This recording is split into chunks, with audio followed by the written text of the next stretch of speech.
memasukkan kemudian Mas AHY dalam kabinet yang saat ini sedang berjalan, yang hanya tersisa 8 bulan. Kotak-katiknya 8 bulan tersisa ini seperti apa sih kira-kira, Bang? Ya oke, pertama Mas AHY bisa masuk karena ada pos yang kosong ya. Pos yang kosong itu memang Pak Hadi, tetapi Pak Hadi pindah ke pos Menko Polhukam. Jadi sebetulnya perubahan ini karena Polhukamnya kosong, Pak Mahfud mundur karena maju sebagai cawapres. Yang kedua memang harus diakui bahwa semenjak adanya Pilpres 2024 dan adanya koalisi resmi Prabowo Gibran dan kemudian Demokrat ada di dalamnya, maka kemudian terjadi kedekatan politik antara Partai Demokrat dengan Pak Prabowo dengan Pak Jokowi. Dan kan itulah kemudian Mas AHY bisa masuk mengisi posisi yang kosong ini, dan boleh dikatakan per hari ini memang kekuatan politik di pemerintahan secara formal ya itu bertambah dengan adanya Partai Demokrat. Jadi yang formal berada di luar pemerintahan artinya tidak punya kabinet itu tinggal PKS saja. Nah ke depan akan seperti apa, hemat saya tergantung PDI Perjuangan. Kalau PDI Perjuangan tetap mempertahankan menterinya, maka kemudian komposisinya akan tetap seperti ini sampai dengan akhir masa jabatan Pak Jokowi pada bulan Oktober nanti.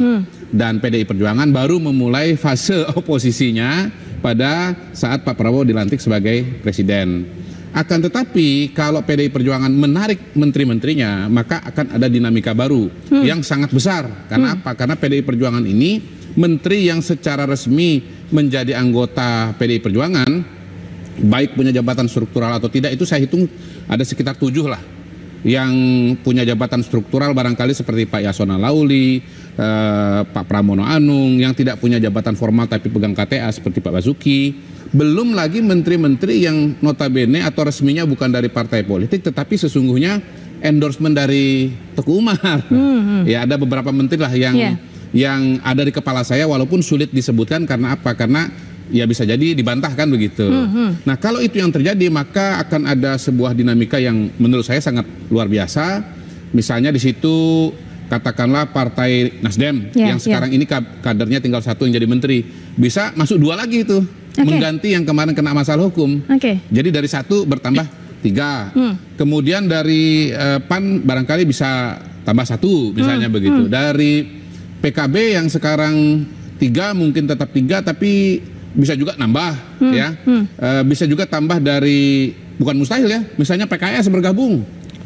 PKS bergabung, jangan ditutup ruang kemungkinan itu bahwa PKS bisa bergabung dengan pemerintahan Pak Jokowi kalau misalnya PDI Perjuangan keluar dari kabinet. Jadi kata kuncinya sebetulnya hemat saya adalah PDI Perjuangan dan Ibu Mega. Apakah tetap mempertahankan menterinya seperti sekarang atau menarik keluar dan beroposisi pada Pak Jokowi dalam sisa masa jabatannya. Karena Pak Surya Paloh walaupun secara formal masih di dalam pemerintahan, menterinya tinggal 1, tapi kemudian komunikasi paling cepat dibandingkan dengan ketua-ketua partai politik lainnya.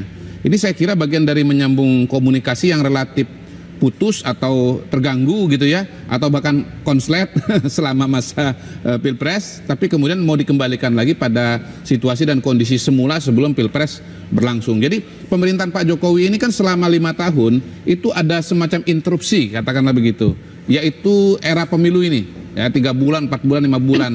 Jadi kita punya 2 kamar sesungguhnya dalam konteks Indonesia ini, kamar koalisi pemerintahan dan kamar koalisi pemilu.